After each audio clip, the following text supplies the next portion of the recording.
IWSA Board, International Winter Swimming Association Board, and family Yrjö Koskinen Finland team. They are there, and they competing on the lane number 6, Rata 6. Karolina Ziemanin, Fundacja H2O team.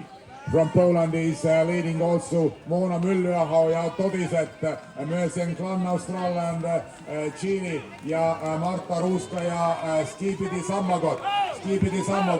Ja kuka siellä johtaa, onko näin, että Fundacja H2O Wlocławek Jakub Jestionowski, and they are in a leading position, also line 9 Skipiti Sammakot ja Oskari Valkonen. Ne ovat toiset ja Puolan joukkue. Puola johtaa Rata 7 Fundacja H2O Wlocławek joukkue ja ne ovat maalissa ja minkälainen on tulos puolalaisella joukkueella kuin toinen sija ja Skipiti Sammakot ja Todiset 3. Tai olispa näin, että Todiset hetkellä toinen.